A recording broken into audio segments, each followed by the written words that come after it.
আজকের পরিণীতা কি শুধুই আবেগের গল্প, নাকি এখান থেকেই শুরু হয়ে গেল প্রতিশোধের আসল খেলা?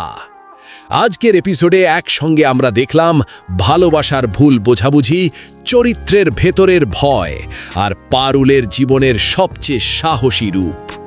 ভিডিওটা শেষ পর্যন্ত দেখুন, কারণ শেষের পরিকল্পনাটা পুরো গল্পের মোড় ঘুরিয়ে দিতে চলেছে। আজকের এপিসোডটি নিঃসন্দেহে পরিণীতার অন্যতম শক্তিশালী ও গুরুত্বপূর্ণ পর্ব। এই একটি পর্বেই একসঙ্গে ধরা পড়েছে আবেগ, উত্তেজনা, মানসিক দ্বন্দ্ব এবং ভবিষ্যৎ সংঘাতের স্পষ্ট ইঙ্গিত। এপিসোডের শুরুতেই পিসিমণির প্রস্তাব গ্রহণের মাধ্যমে পরিবারে আনন্দের আবহ তৈরি হয়। সবাই খুশি, সবাই আশাবাদী, কিন্তু ঠিক এই আনন্দের আড়ালেই ধীরে ধীরে জন্ম নেয় একটি ভয়ঙ্কর ভুল বোঝাবুঝি। সবাই চলে যাওয়ার পর অনিরুদ্ধ স্যার পারুলকে ধন্যবাদ জানায়। মুহূর্তটা একেবারেই স্বাভাবিক, সৌজন্যমূলক, কিন্তু দূর থেকে সেই দৃশ্য দেখে রায়ানের মনে জন্ম নেয় সন্দেহ। এই সন্দেহই আজকের এপিসোডের মূল ট্রিগার। রায়ান কোনো ব্যাখ্যা না শুনেই পারুলকে টেনে নিয়ে যায়। এখানেই তার চরিত্রের সবচেয়ে অস্থির ও দুর্বল দিকটা সামনে আসে। এই আচরণ আসলে ভালোবাসা নয়, এটা তার ভেতরের ভয়, অধিকারবোধ আর গভীর নিরাপত্তাহীনতার প্রকাশ। ফাঁকা জায়গায় দাঁড়িয়ে তার মনে ভেসে ওঠে অতীতের বিয়ের স্মৃতি, যা তার আবেগকে আরও জটিল করে তোলে। পারুলের সঙ্গে কথোপকথনে রায়ান অনিরুদ্ধকে নিয়ে প্রশ্ন তোলে, কিন্তু পারুল পাল্টা প্রশ্ন করে বসে, সে কি আদৌ পারুলকে ভালোবাসে? এই প্রশ্নটাই রায়ানের সবচেয়ে বড় দুর্বল জায়গায় আঘাত করে। বাবার কাছে করা মানতের কথা মনে পড়ে যাওয়ায় সে সত্য বলতে পারে না। এই নীরবতাই আজকের এপিসোডের সবচেয়ে বড় ট্র্যাজেডি, কারণ এই নীরবতা থেকেই জন্ম নেয় অপমান, রাগ আর ভাঙা বিশ্বাস। পারুলের কষ্ট আর রাগ একসঙ্গে বিস্ফোরিত হয়। অন্যদিকে রায়ানের মনে তৈরি হয় সম্পূর্ণ ভুল একটি ধারণা।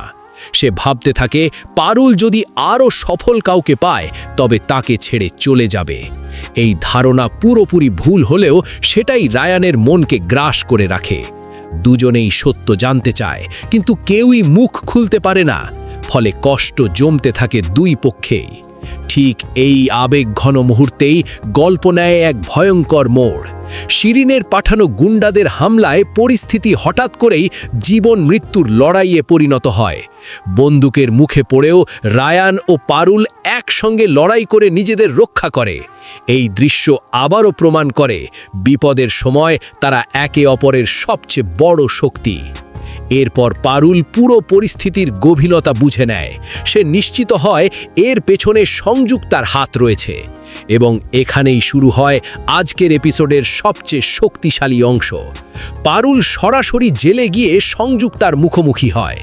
এই দৃশ্যে পারুলের ভয়হীনতা, দৃঢ়তা এবং আত্মবিশ্বাস তার চরিত্রকে সম্পূর্ণ নতুন উচ্চতায় নিয়ে যায়। সে স্পষ্ট জানিয়ে দেয়, আঘাত যদি তার ওপর আসে সে সহ্য করবে, কিন্তু রায়ানের দিকে হাত বাড়ালে তার ফল ভয়াবহ হবে। 12 ঘন্টার সময়সীমা বেঁধে দিয়ে সে ভবিষ্যৎ ঝড়ের স্পষ্ট ইঙ্গিত দিয়ে আসে। এপিসোডের শেষ অংশে আমরা পারুলের কৌশলী দিকটা আরও পরিষ্কারভাবে দেখি। ন্যাড়াগোয়ানের মহিলা টিমকে ডেকে সে পরিকল্পনা সাজায়। কয়েদি সেজে জেলের ভেতরে ঢোকার প্রস্তুতি নেয়। এখানেই বোঝা যায় এবার পারুল শুধু প্রতিক্রিয়া দেখাবে না, এবার সে আক্রমণাত্মক খেলায় নামছে।